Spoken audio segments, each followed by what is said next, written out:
Yeah, so I won't publish anything to YouTube or any other social media channel until I get let's say an okay or approval from the participants. Yeah. And man, evolved. I'm still not getting your.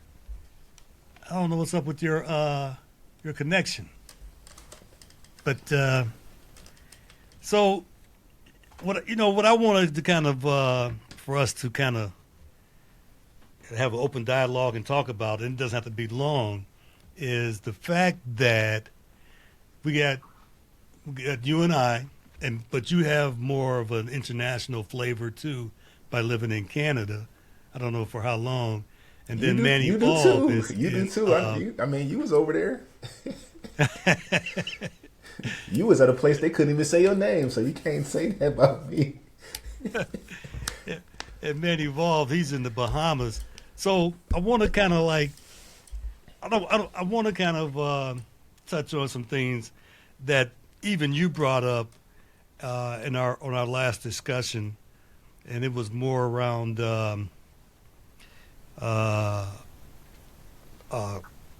of our culture as humans, humanistic culture, and human needs, and how do we get to a more humanistic society, more or less, because of where you're from and your background and your current background, and again, where where I've been and where man evolved is if he ever gets online, kind of a thing. Because I don't want to keep diving down the hole of us going down that same hole of following the trend of the YouTube panels, like with talking about Anton and Corey Holcomb No, I'm and done. the females. I want to kind of raise the conversation a bit more Yeah. so, or the discussion, because there we see enough of it online as it is, and not that I run across it in my everyday life. I'm bombarded with it, but I do know it exists in certain communities when I go to Chicago. And Just for clarification, when you say humanistic, do you mean just what do you mean? Like our interactions with each other, like on as just as people on the planet, or culture to culture? well, our interaction with each other as people on the planet, regardless of the culture, right? And because for certain, there's some things that we experience, and there's certain things that we see within our environment, our everyday environment, Hmm. within our culture, and how do I place myself in that culture, and how do I encourage, or not even encourage, or how do I share with people my experience to help raise them to, well, not even raise them, but how do I communicate with that part of the culture that is identified through social media as being ratchet, you know, uh, that kind of way, and then how do we get to a more, or can we define even what a more of a humanistic culture is? I think for me, regardless of cultural background, ethnicity, or whatever people will call race, I don't want any ties in with any kind of ratchet behavior, regardless of what it is. I don't associate with that at all. I understand it. I've been around it, but I don't associate with that at all. I don't like when people say, "Oh, that's our culture." Like, no, that's your culture. That ain't my culture. Just because some people in that look like me do that, they choose that path. That's not our culture. I didn't grow up like that. I got family members that participate in that kind of activity and stuff like that. But that's not how I was raised in my nuclear family, or the family close, like the first and second cousins and stuff like that. We didn't. do that. So I kind of, and I also, when you were speaking, I was also thinking about at sometimes because of my desire for education and understanding my people in general, I feel conflicted because I have the thoughts of things that happen to us as a people, but I also have my own personal relationships with people who I have that are outside of the diaspora, that I still call family. That's not, they have there's no marriage relation or nothing like that. White, Latino, Asian, people that I call family. So it's like I'm sometimes I'm mentally conflicted or having like, it feels like, I don't know if it's true or if this is just a feeling. That's what I'm saying. It feels like wanting to get our message out so that people understand, but also realizing that there's another side that they don't understand or they were never taught how we were taught or what we were taught, especially in schools and stuff like that, because we weren't taught those things. But it's incumbent on us to learn on our own time and our families to learn on our own time, our story. But it's not up to them to learn it because they had no, they have no, really, they don't really have a responsibility to know that. I mean, if they choose to know that, it's all well and good, but they don't really have a responsibility to know that because it's not really the sins of their fathers, especially people outside of, European or whatever like that, or Spanish descent. So it's kind of like, in my mind, I'm like,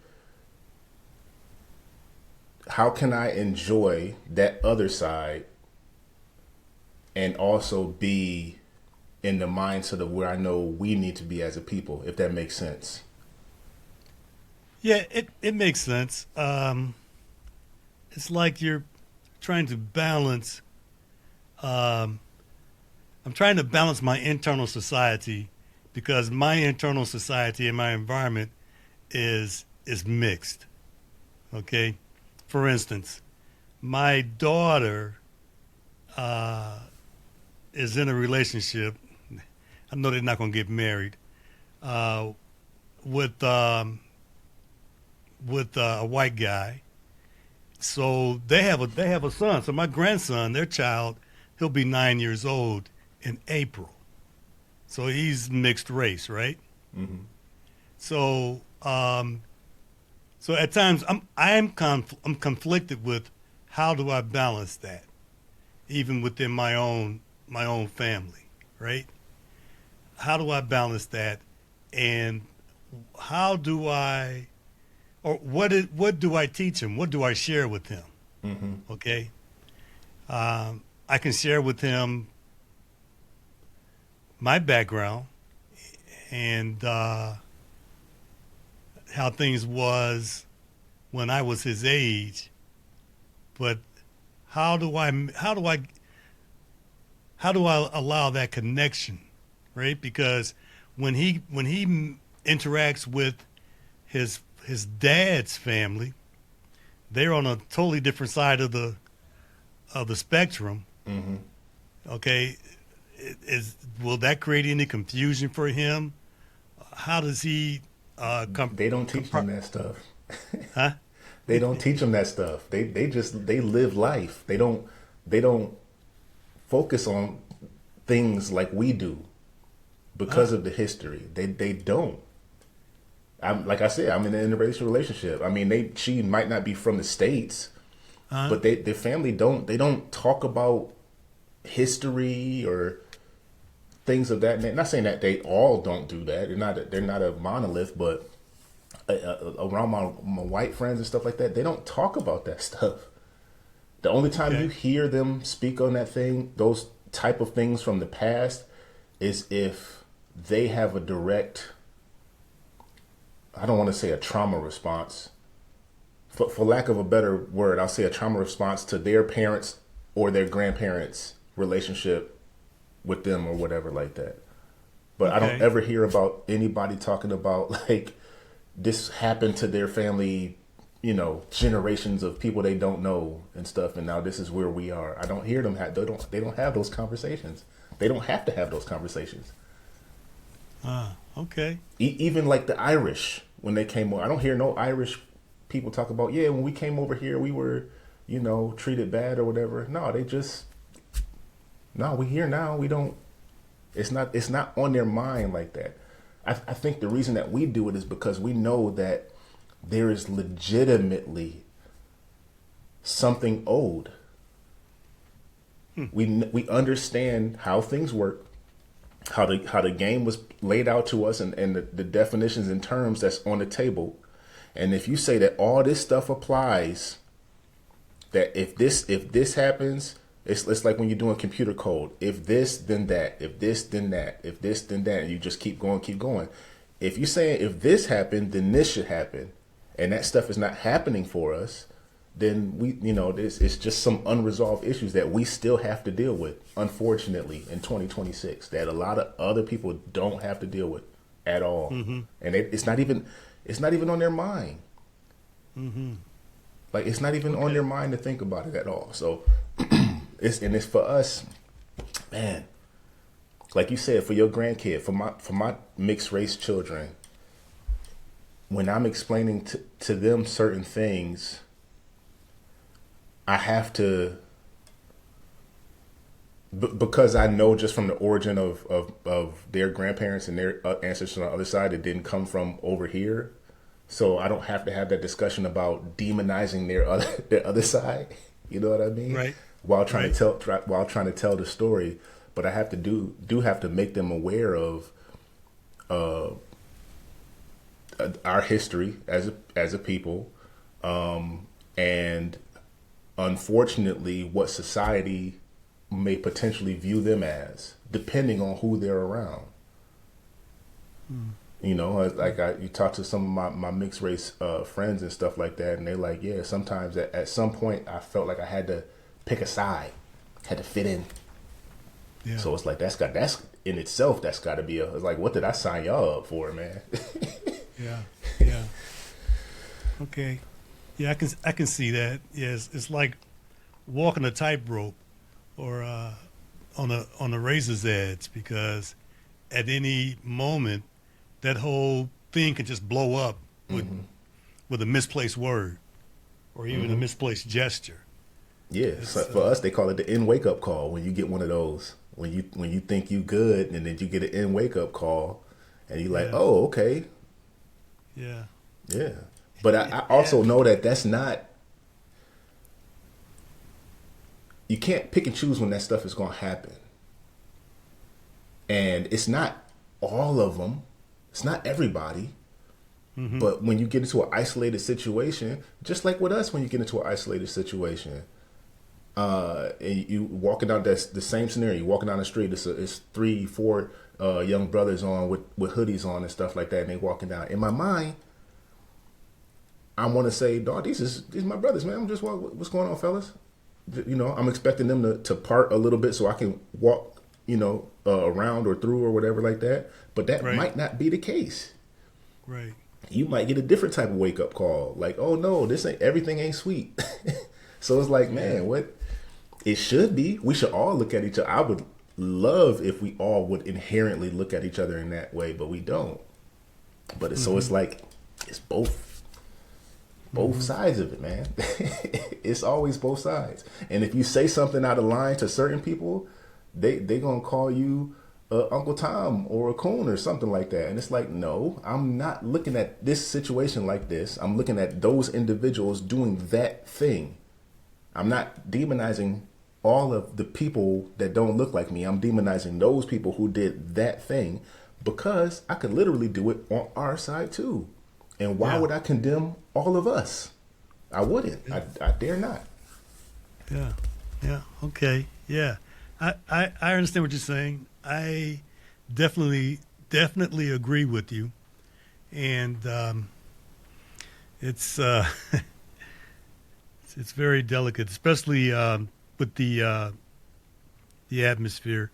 I want to say this. I think that I'm gonna kind of pull back a bit from watching Gavin X and Mr. Walker, especially when they have those. It gets deep. Yeah, because I don't want to. Those things for me are very fresh, but I don't want to contribute to watching that and then invoking those feelings because I have to interact with people like that. Mm-hmm. I really do. I have to interact with people like that, and I, like you, I don't want to judge them all based on one incident because that would not be fair to them, especially if they hadn't shown me anything of that nature. But hey, you only get one time. Yeah, that's true. Hey, I'm lenient. So it's already in there, right? But it just hasn't come out. Yeah, if you show me once, I'm like, oh, that's you now. That's it. It's not the first impression. It's that whatever, that lasting impression. Yeah. They say it's that first. Don't never get a chance to make a first impression. Like, no, that first impression can go. Yeah. Quick. Then sometimes that second or third impression, like, okay, I see how this is. I didn't know that. I understand it now. Especially if I'm coming on some like if we cool level, and there's some understanding that I believe we have, and then all of a sudden you switch up on me. That's it. This one time. I'm too old to not to give you chances and stuff like that, man. Yeah. Yeah. Yeah. But I definitely want to. I don't know. I guess before I leave this realm, I definitely want to be able to establish some type of humanistic communication and open up some dialogue with people from outside of my community or outside of my culture. Yeah. So we can get into some type of understanding that. And I know it's difficult. Oh, absolutely. I was speaking to my wife the other day, and I was saying, because this person was a polarizing person, and I was thinking, and I don't know all the background stuff or whatever. I'm just talking about, this is just surface level of how people view this individual, Charlie Kirk, right? Okay, go ahead. If somebody could have got their hands on Charlie Kirk and gave him an understanding of how I understand things, or how things have been laid out for us in factual, not emotion, factual things, I wonder if he would be the type of person to change his perspective of how he sees black people now in in our system, if that would have been able to alter his perception of the reality of people outside of him, if that makes sense. Like, because I would hear certain things of him say, okay, that makes sense, and then certain other stuff he says is like, I see where you're trying to come from, but you're not really coming at it from the origin of that problem. If somebody was there to, hey, you say you educate yourself, well, are you aware of this? Are you aware that this system happened at this point in time, which made this happen, which then, walk them through it. You know what I mean? And I want to see if he still would have had the same mindset of how he views us in regards to what's it called, the when you hire the people or whatever, the whole pilot thing that he had. And it's like, well, would that thought have even gone in your head when you saw that black pilot, or if it was a hypothetical or whatever, if you still had this information and knowledge from the other perspective, other than the conservative viewpoints and all that stuff?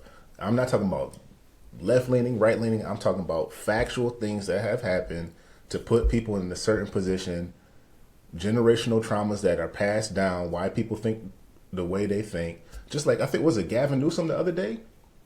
Yes. Saying, I'm just like y'all. I got a Yes. 960 SAT. I'm just like y'all. Yes. Like they, like your thought process. You wouldn't even have thought to say that.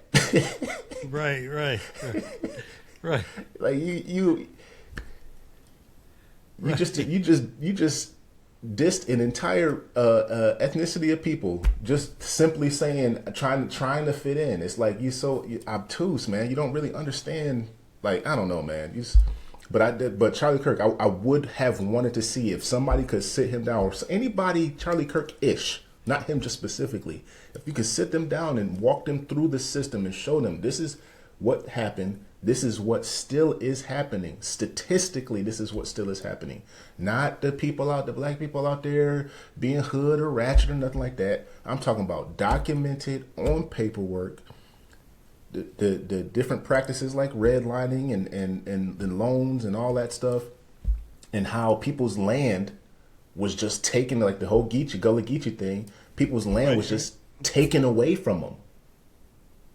And you say, well, you build yourself up by the bootstraps. What's stopping you now? I agree. I understand that.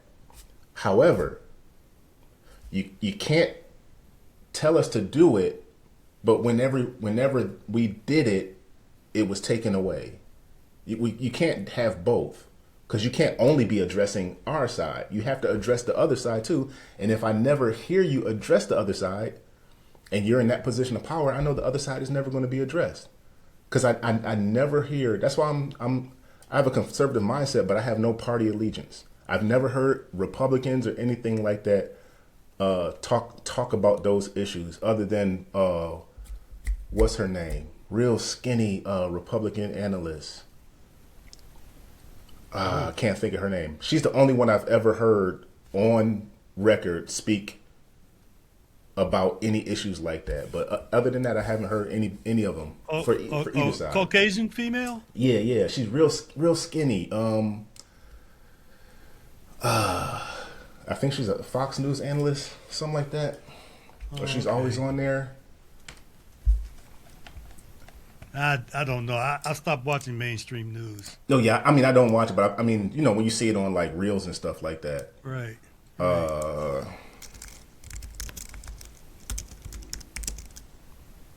I wouldn't know who that is. Is it Ann Coulter? Is that her name?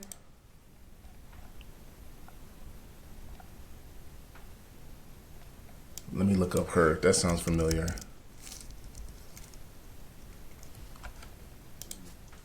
Yeah, Ann Coulter. Okay. Yeah, she's the only one. I don't even know if she is Fox.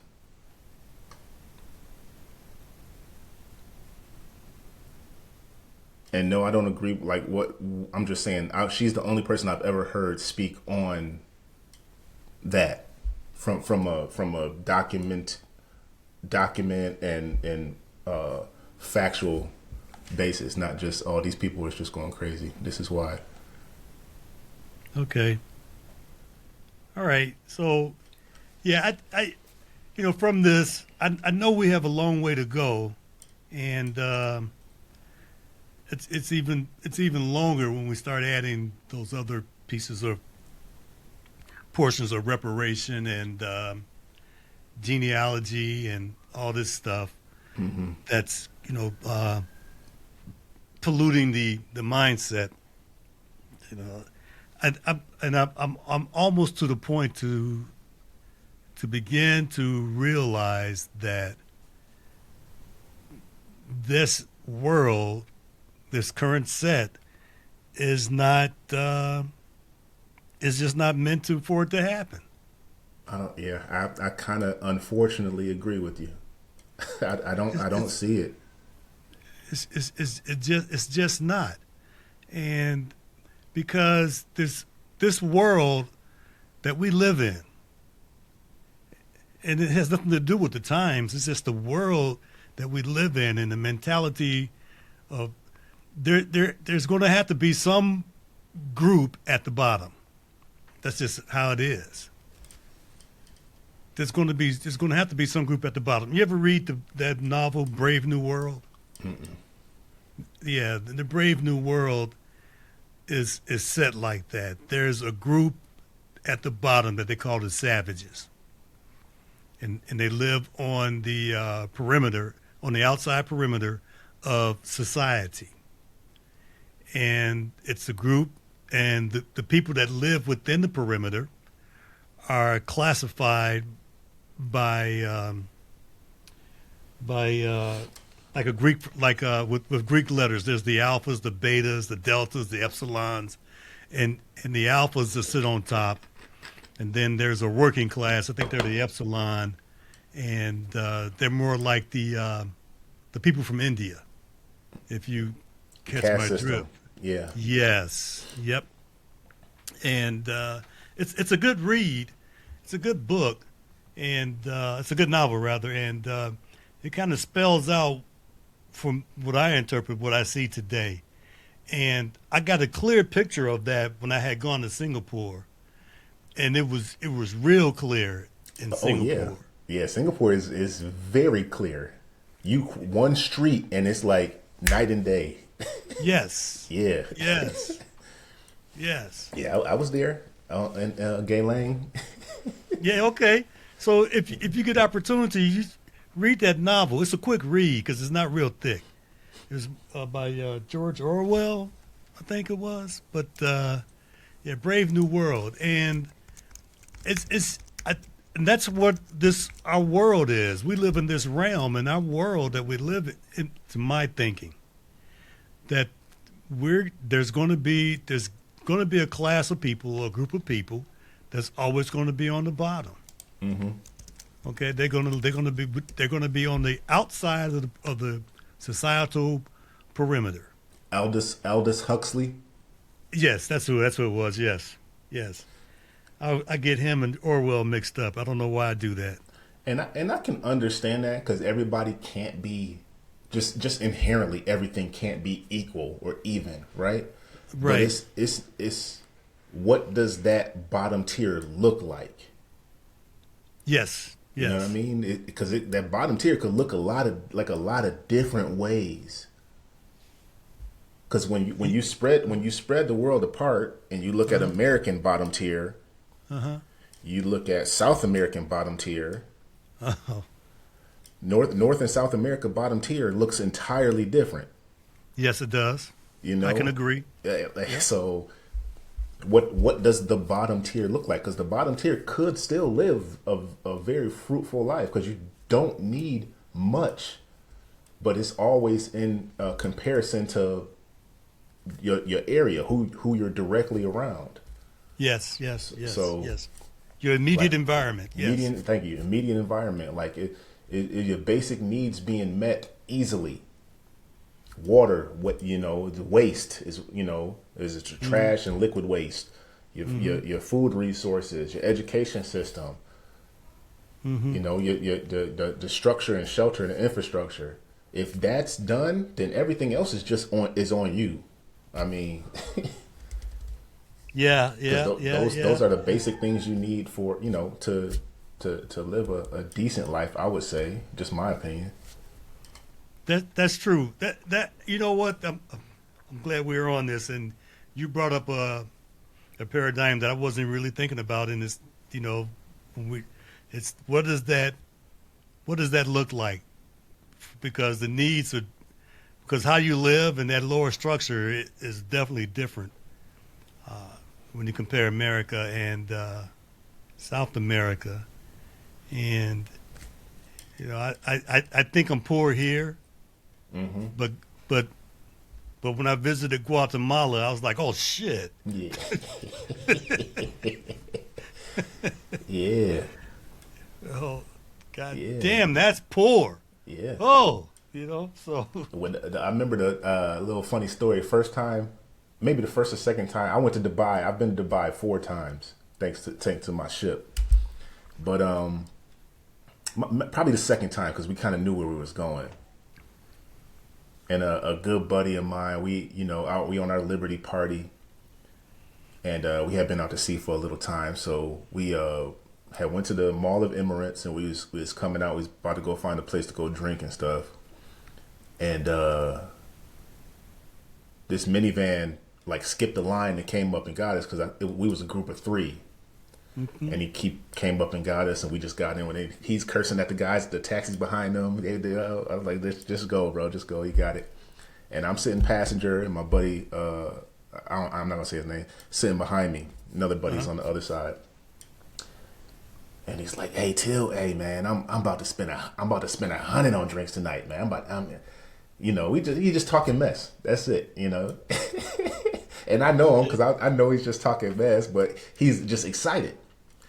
And the taxi cab driver is just perplexed because he speaks English, and he's like, "Oh, America, you're gonna spend $100 on drinks tonight? Just 100?" And then I'm looking outside, I'm looking around, and I kind of look back at my buddy out the side of my corner of my eye, and I just like gave him the eye, like, "Hey, stop talking." Yeah. Like, cause we don't know where we're going now. Technically, please stop talking. Cause the taxi cab driver was telling us, he lives there. His wife and kids is back home, and I can't remember how much I think he said he made $30 a month or something like that. Whoa. Driving a taxi. I think he said like $30 a month To feed his family. driving a taxi to send the money home. Wow. And I'm like, man, that's crazy. And I was in my 20s, man. You think about it at that moment, and then you don't think about it no more. But that's 20 years later, that still stuck with me. That same feeling that I had, like from we about to go out have some fun, to scared, like, oh shoot, man, shut up, to, oh man, dang, this dude, like, we take it for granted. Yeah. Like, I mean, and he was saying the equivalent, U.S. equivalent. So for him, it might have been enough to, do whatever. But the U.S. equivalent, USD, $30 a month.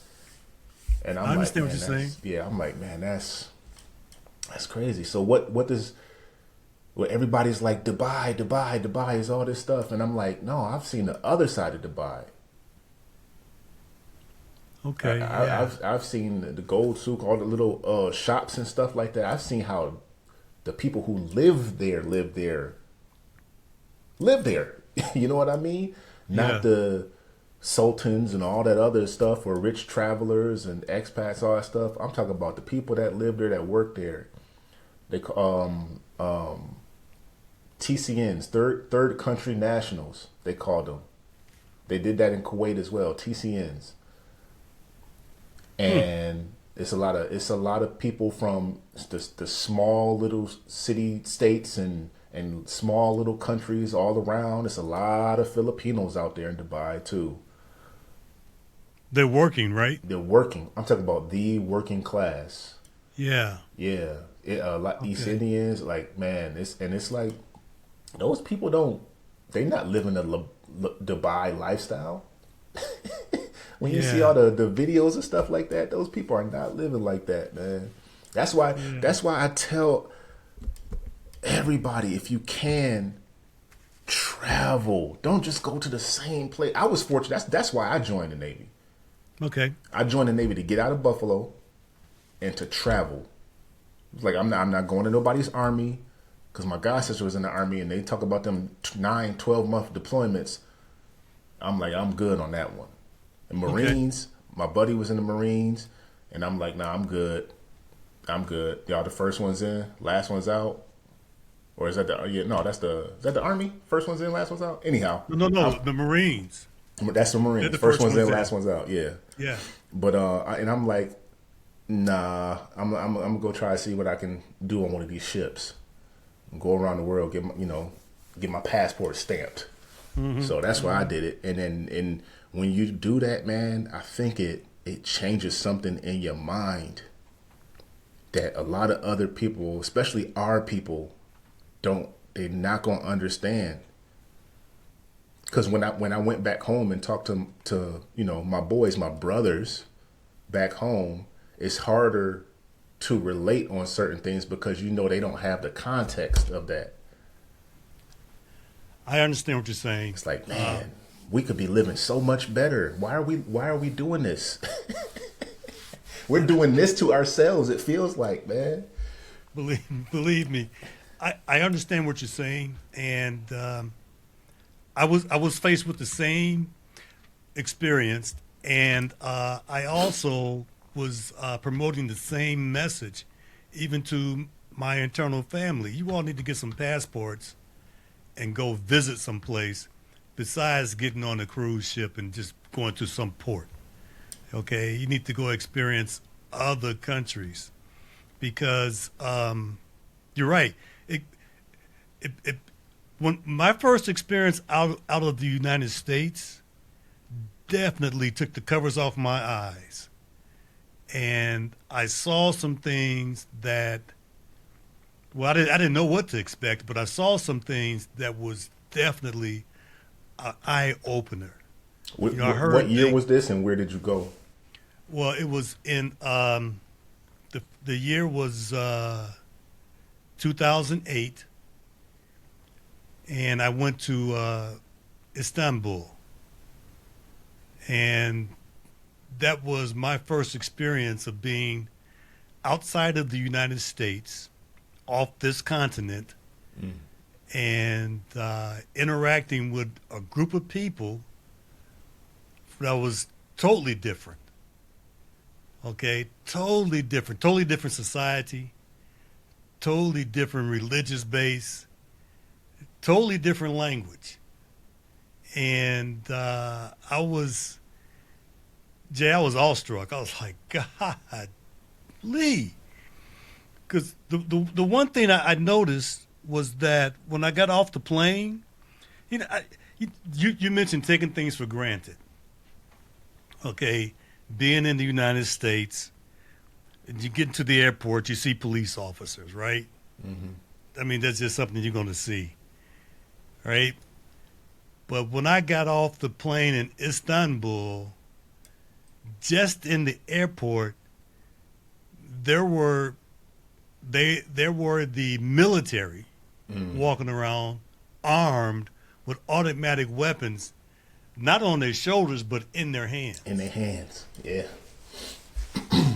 And it was like they were paired up in pairs, like every 20 yards there was one, a pair. And it was just I was mesmerized. Okay, and I knew they weren't police because because the insignias and whatnot, and the way they were dressed. No, this is military. Goodness gracious! And then I had to think about where I was. Well, I'm in Istanbul, and Istanbul is somewhat the Mideast. It is, but it isn't. And at that time, 2008, there was a lot of stuff going on with the Middle East, with Syria, Afghanistan, and Iran, and it was like, goodness gracious. So, but that was it for me.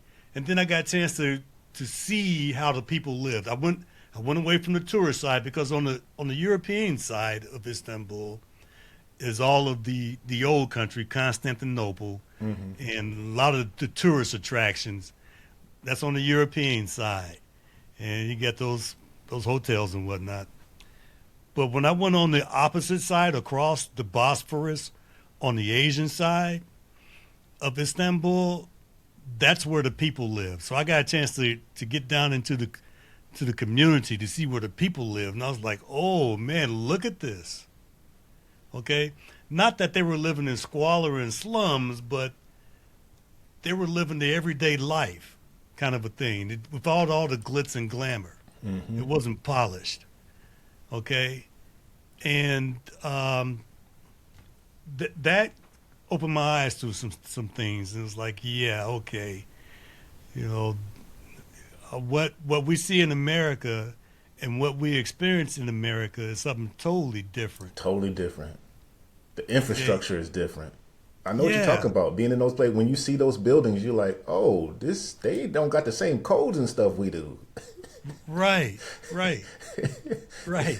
I'm looking at buildings that were older than our country. Yeah. Right. Oh yeah.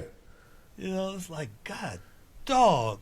And then but then what I noticed though too though was that even though I was in that country and there were people there that had my same complexion, and if I didn't open my mouth, you would not have known I was not from that country until I opened my mouth, right? And then I, I I I was just amazed. I was just really amazed that these people are just going about their everyday life, and I am not an anomaly. All right, I'm not something that's sticking out it's like, well, yeah, we're used to seeing you. Mm-hmm. Oh, Okay. we are everywhere. A lot Yeah. of that, a lot of, and it's, and I want to let you go. I'm a bookmark that. I'll let you finish. I want to go somewhere with you saying But that. but I'm not an anomaly. So and so they're used to seeing me. Not only are they used to seeing me in their lifetime, but people my color has always been on that side of the world, and they've been used to seeing that throughout eons, kind of a thing, right? Mm-hmm. So I am not unique, right? So I was just amazed at that, how those people viewed me and came up and spoke to me, total stranger, opposed to how I'm viewed here in the country that I was born in. I was born to. How much different it was, and it was like, God, dog, you know. So it was a culture shock for me. It was an adjustment for me, and then it kind of snowballed from there. I went to a lot of other countries after that, but I went to Istanbul about 7 times since that time, 2008, up until the last time I visited was 2014. Okay. And I made some friendships. I made some friends over there, I guess you would call them, or some colleagues, and we still stay in contact today.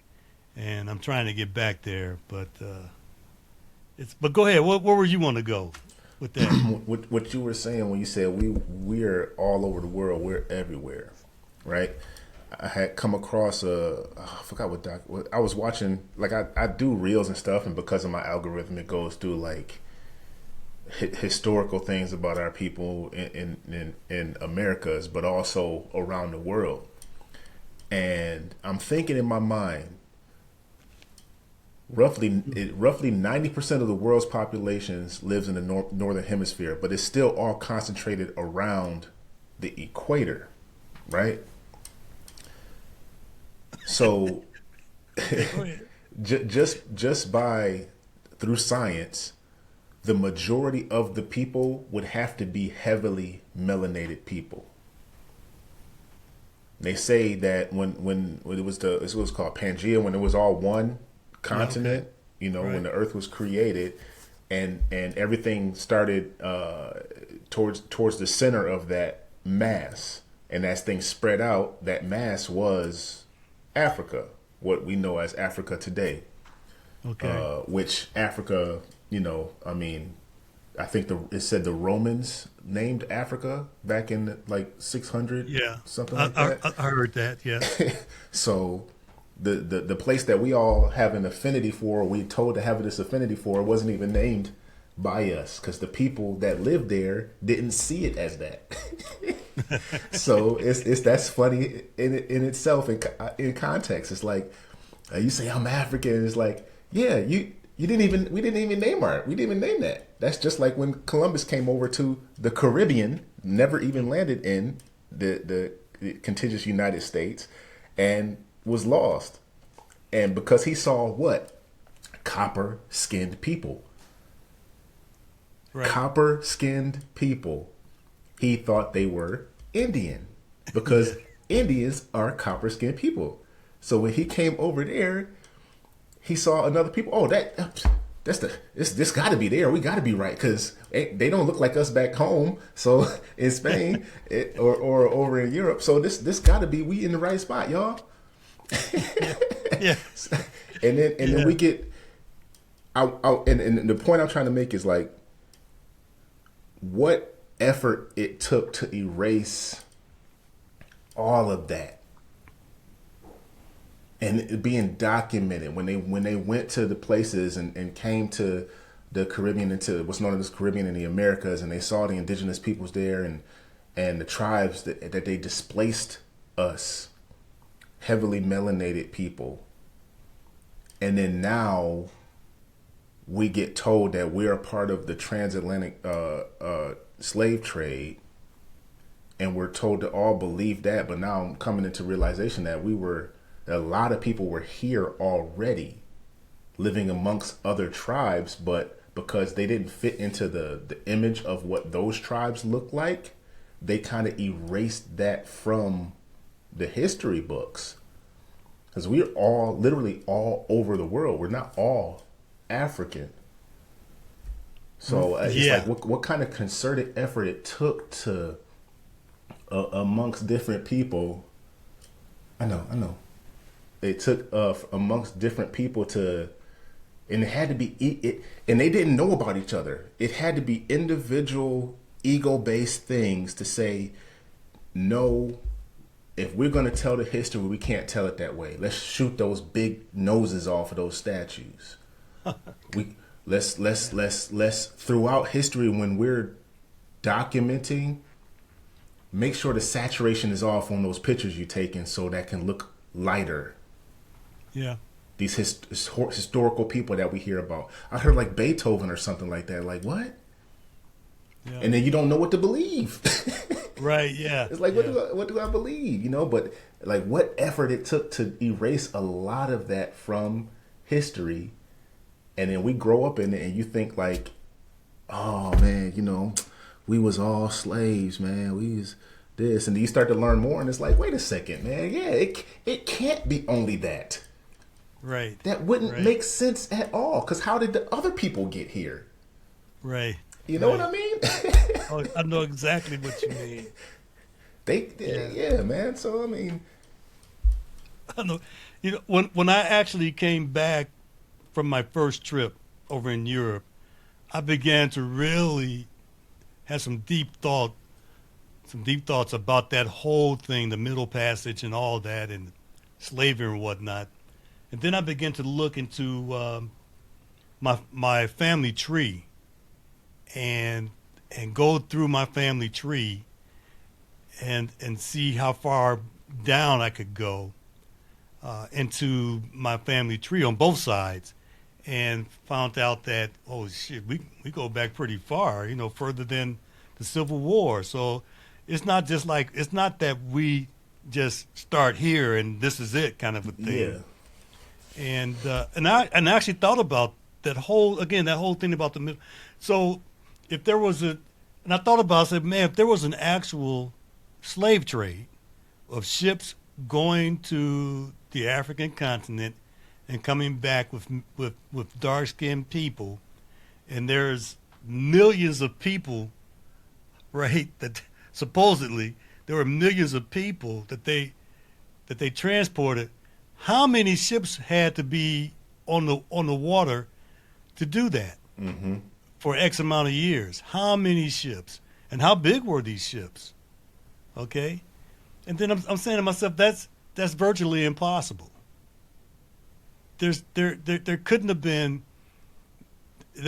so many ships to transport, let's even say 2 million people to this side of the world. It's impossible. Yeah. Then there were tribal wars, and we understand that, and that how they viewed slavery was not the same way slavery became when it happened over here. Yes. It wasn't the same thing, even though they call it slavery. Or I would say not even over here. I would say modern day slavery, because it still happens all over the world now. People are in literal slavery right now by people who don't look like them and by people who look like them. So Yeah, for the Yeah. for the sheer volume of people to come over, it couldn't have all happened like that. It couldn't have all happened like that. No, it couldn't. And it didn't. But just like you said, when you described how a certain group of people created that history, or even removed the past to rewrite the past to create that history, because it's just it's it's, it's just mind-boggling, the fact that it's just people it's just mind-boggling. But anyway, so yeah, I don't want to take up too much more time. I'll do an hour. Man Evolve, well, at the time anyway, Man Evolve said that something's wrong with his connection, so I'm going to send him another link later to see if we can figure out his connection. But I'm glad that you and I had this one-on-one, Oh, because absolutely. I got an opportunity to definitely hear some things from you and then share some things with you. And I'm going to say this again. I'm really rethinking that thing about the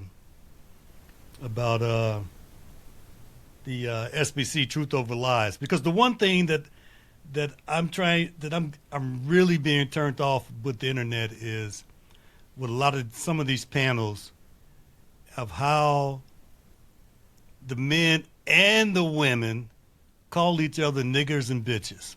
Yeah, yeah. I don't mess with. I don't. You're not gonna ever I hear me say it. I my I had one two I have 4 brothers, and 3 of them have passed away. And the one that's 2 years younger than me, we were real close, and I would pick him up from time to time, and we would ride around and talk and whatnot. And I remember one time we had a conversation. We were talking, and my brothers they were street people, especially 2 of them. They were from the streets, if you know what I mean. And we were having a conversation. We were talking, and he was spitting out some stuff, and he goes like, "Yeah, dog, so and so, dog." Oh no, really? And I looked at him. I said, "Who you talking to?" No, man, don't be calling me that. If we having the conversation, don't call me that. All right, because to me, that's degrading. You never hear me call you that, so don't call me that, Yeah. please. All I right? never got that whole Reçai. I never got that whole with making it a term of endearment. I never understood that. I never understood that. It's like, man, if you want to show them how easily fooled we can be as a people, then you're helping. You're showing them. Right, Like, look, they call themselves that. They put it in their music. They right, don't right, care about each other. right, Like, you right. So can't, so man. so why should I care about them? Yeah, why should I care about them? They call each other that. And they already think we all kill each other. Yes, yes, Like everybody else don't kill in proximity. right, right, right. Yeah, but they do it on a regular, kind of a thing. Yeah. Yeah, yeah, It's like, man, no, man, I'm not calling you that. Hey, what's up, bro? What's up, fam? yeah. Hey, bro. Hey. I'm not gonna call you brother or child. I might have to start calling you Unc. I don't know. That's all right. That's all right. It just feels right. Hey, yeah. I called him. He wasn't related. He wasn't. I called him my godfather, Lino Reyes. Rest in peace. He was a drummer. He taught me how to play the drums. He used to play for Rick James, and Okay. yeah, you kind of you got that kind of same essence that he would have had. I wish he was a clean spirited person at that time. I didn't know how many demons he had at that time, but just from the time that we would spend together and how he would like just drop stuff to me, I kind of get that same vibe when I'm speaking to you. Okay. When your words come out, it's like you're just hanging on like a monkey bar. I'm waiting for the next. I'm waiting for the next word to come out to grab onto, and then my godfather Robert Spearman, rest in peace as well. He was like that too. He would sit Okay. down. He's the one that taught me how to like computers and stuff. Be down in his basement. He had the cigarette in his hand, smoking, smoking out. And he'd be down there, cigarette just going on the mouse. all his white, all the white stuff was turning brown Oh because wow. of the cigarette, you know. But yeah, I get that same kind of, you know, godfatherly type of aura from you as well. I just want to let you know that, man. Okay, I appreciate that. And Yeah. I listened to that song, man, that you told me to, and that's what got me to send you that message. Okay. Yeah. Because I'm working on it. I don't. If I take your can't time. extract the Take your vocals from time. it without like altering it, so I don't want to like send it to you all messed up. So Take your time, yeah. because what I'm going to be doing, Jay, I'm telling you, man, this is Wednesday, and I almost went to the office. I almost packed up all my stuff, and I almost packed up all my stuff and was ready to drive to the office and just leave everything in my manager's office or on my desk, Mm. IDs and everything, and say, I'm done, man. I'm tired of this. Yeah. So, but I'm gonna stick to my commitment that I made to him. March 12th, I'm done, right? But once I do that, then yeah, I'm gonna take my guitars off the wall and start doing some stuff, man. And I got so many ideas that I haven't finished yet that I will be able to finish, and I will be having some of my own material uh, um, on my YouTube content in the background. But when I heard that piece that you did, I was like, you know what? That'll fit perfect with some stuff I got. Okay. So that's why I asked you about copyrights and No, I don't know. It's trademark and all not that stuff. because I want people to. I mean, I'm not making no money up. I'm not monetizing nothing like that. As long as if something like anybody can feel free to use it, just let people know where you got it from. That's all I ever say. Yeah. Well, That's it. copyright that stuff, man, Yeah, because you never know. I, You kn- I never know, know. I know, Yeah. and I was looking into it through the like I was thinking about doing the Spotify playlist, Yep. and that's a part of that process as well. So Yeah. yeah, Yeah. but Do that. and I got a question too for you. Yes. Because Jay Walker hit me up. She was like, I don't know what because Jay Walker always supports. She's in Back to the Flicks or my music stuff. She's always in the comments. She's always supporting, watching the stuff and things like that. But she's like, I don't know how I feel about like AI music, but you know, I'm gonna always support. And I said, I kind of understand because I love like the Roots is one of my favorite bands, one of my Okay. favorite groups because it's Mm-hmm. organic. Mm-hmm. You know what I mean? Mm-hmm. And I love that, but I'm somewhat musically inclined. Mm-hmm. Outside of a couple years playing the drums, I never learned any other instruments. I kind of taught myself to do what I know how to do on the keyboard. Okay. But and it is an easier way through AI now, especially because I can't sing. Okay. Like I responded to her, I can't sing. I said, Jay Walker, I can't sing. I don't know any vocalists, and I don't have the money to pay a vocalist for a song. But I said, but the lyrics are my lyrics. Unless I get caught up on something and want to switch something up or get a different feel, I will ask AI, hey, this is the line I'm working with. And then I'll work it through that as if it's another person. And a lot of times I don't even go what it gives me. It'll spark something in my mind to be like, oh no, this would sound good on that. And then I put it on to the system and it comes up with something. And a lot of stuff I throw away Okay. unless it comes out something the way I want it to. And it's different ways to finagle it and stuff like that. But I want to know how do you feel about like AI creation nowadays with music and stuff like that? And be honest. I mean, Oh, I'm going to be honest with yeah. you. So, um, when I was in the recording studio back in the 80s, late 70s, and all through the 80s up to the mid 80s, um, it was real time tape, and then right before, um, about a couple of years before it all ended for us, they were switching to computers. All right, computers, and they were doing some recordings to a computer. I didn't know where the computer was, but it was a computer in the studio. This is one of the big studios in Chicago. And then after I had gotten away from that computer technology was when a partner of mine, we were talking, another musician, and we were doing MIDI sampling with MIDI, and I was learning about that, okay, which is computer, Yeah. right? But that was the early version of AI, because you can do a MIDI thing, and you can turn a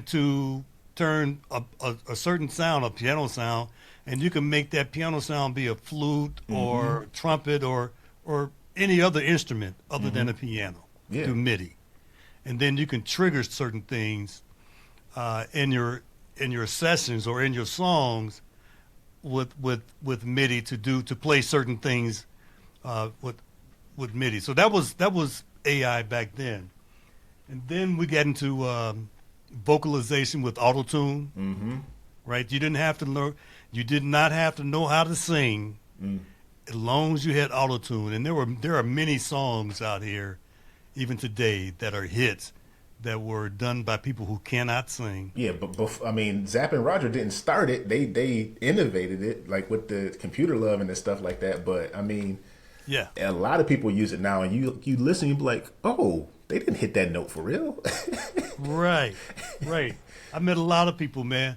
So I said a lot to say this, that where we are today with AI doing a number of things is just the migration of music, okay? And it's just the migration of music and the development of music and the creative process, because still an individual has to be able to know or have a fundamental knowledge of music. You still have to have that. You know, you're not going to take an individual that has no background or no knowledge of music and have them come up with something. That's not going to work. Okay, you still got to have that fundamental knowledge. In other words, you still got to be able to sing and carry a note and know about certain instruments, or have the at least have the ear for it. Yes. Like, no, that doesn't sound good. Like, oh no, that sound, Yes. So, AI is just the next step in the process of all this development for music, because if we go back all the way back to the very beginning, when human beings were beaten on logs and whatnot, and then somebody blew into something and said, "Oh, that sounds nice," and they created a flute or wind instrument. And then it just kept developing from there.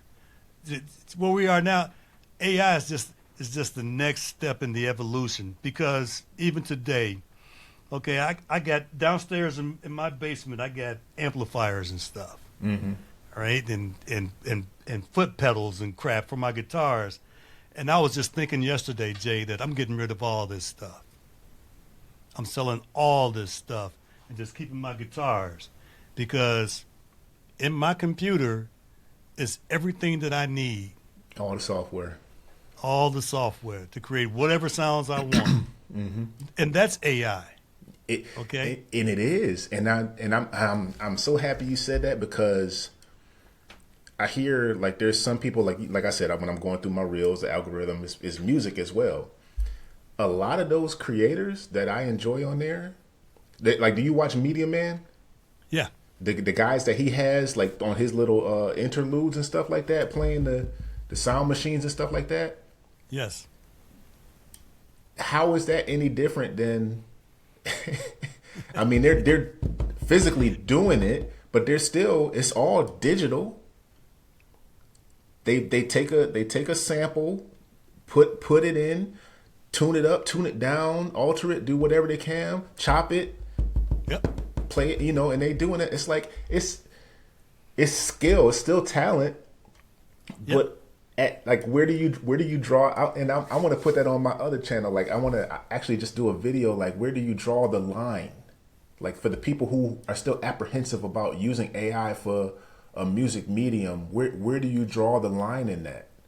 Because if somebody plays you a song and you listen to it and you vibe into it and it evokes a feeling inside of you, and you resonate with not only the music, but what's the message that's being said on the song, Like, isn't that what's most important? Yes, it is. Because you still have the individual is still being creative, because the software is not going to do anything until you have some input to it in order for it to do something. Whether you're doing text to music or you punching out something on your keyboard with notes, and you're sampling that. And I'm gonna stop for a moment because when you were talking, I went back to this because you said something that triggered my mind, and I think you can relate to this. So back during the early days, well, not the early days, not that early, but back during the days of rap, when we got the NWAs and all those groups, the Dr. Dre's and all of them, right? Mm-hmm. And what's his name? The guy who's his name is Ice something. Ice Not T? Ice Cube. No, Ice Cube? Ice No, T? no. His name Vanilla is Ice? no, his name is Jay something. What is his name? Ice JJ Fish? No, that's okay. The guy who made anyway. Back then, they did a lot of samples, right? A lot of samples. They did a lot of samples. A lot of samples. They were spinning James Brown on one turntable, and they were spinning something else on another turntable. But at the same time, they was creating these mixtapes. Remember that? Mm-hmm. They was creating these mixtapes. So they were taking samples and putting them onto tapes, and then somebody would do recording. So that's real primitive AI, right? But they still had to be creative. Mm-hmm. There's All of someone. it was. All of it was creative. We only learning now today, like the RZA and Dr. Dre and all of those like super producers, and they're talking now on these podcasts and letting you know where a beat came from, some old jazz record or something like that. Like this was just this, but it was toned down, and then the front was put to the back, and it was boom, boom, boom, and you're like, oh, that is that. You'd never know it. So it's a lot. Yeah. So, again, AI is just the next step in this evolution. It's just what it is, because before AI, it was all acoustic instruments, Mm-hmm. and then it became electric. Okay, then they became electronic. Mm-hmm. Okay, and now it's software. Okay, so it's just the next step in the evolution. That's the only way I see it, man. Mm-hmm. Yeah, I agree. I agree, because I was apprehensive about adding music with lyrics to my channel. But I'm like, man, I got all these, like when I would be sitting in here just doing it for fun before I had YouTube or whatever, and I'm making this music and I'm thinking like this song would feel like this. Yeah. And then now I told you I got all the music on here still, and I finally found a way to put it on the computer, and now I can do that. I can add the lyrics and stuff to it. So it's like I gotta do it. I gotta share it. Okay, think of it this way. Okay, today in the 22nd century, 'cause that's where we are kind of, we have the ability to take what's in our mind and put it in the computer so it can process it and produce an output, right? Mm-hmm. Think back to the 17th and 18th century. How many of those people were walking around with stuff in their head? Just gone. Never gonna hear it. Never gonna hear it. No way for them to get it out. Mm-mm. You know, and then they're thinking, boy, I wish there was a way for me to, somebody need to invent something so I can, you know. But, okay, so here it is. So we're here today. So I think we need to use the technology that we have today to allow us to be creative, but then use it for what it is. It's a tool to allow me to enhance whatever it is that I'm doing. Mm-hmm. Okay? I mean, go ahead and use it. Because if you don't, somebody else will. Somebody else will, yeah. Somebody else gonna use it, man. Yeah. And they're using it already, and they don't even realize it. I hear a lot of people like, I don't get down with that AI stuff, and it's like, I'm not combating what they're saying because that's their opinion, that's their choice. But it's just like, not to spark an argument with them, but it's like, well, you're already using it when you upload one of those modulators or something like that to get a different sound out of a sound that you have already. That's the same thing as what AI is doing. It's just doing it. It's just doing it across the full song. It's just not doing it isolated to one thing. So it's like, Right. come on, man. It's a wider spectrum. It's why. And Yeah. I'm gonna say this, and then we're gonna end this discussion. So I was I still got this hankering, man, for recording and whatnot, and I have recording software at home. I got a 16 channel mixer and all that. So I got so anyway. I watched this stuff on YouTube about these recording studios from old, and a lot of them are closing up. A lot of them can't compete. Well, they spent millions of dollars in these recording studios where a lot of famous artists have recorded their hit songs, okay? Like the Michael Jacksons and the, what's that woman's name? Whitney I can't Houston? stand her. Who you can't that was stand? married to Nick Cannon. Mariah Carey. Okay? She could sing, but I just don't like her. But so a lot of those studios, especially in California, are closing up. And why are they closing up? Because there's people like me and you that got stuff at their home. We can do it at our home. Okay, we don't need to spend $1,500 a day to record something. All he needs a laptop, a mic, maybe an input from something. Or, I mean, real minimal. Yeah, and if it sounds good to me, and if it sounds good to somebody, one of my friends or family member, well, it may sound good to everybody else. So, let's roll with it.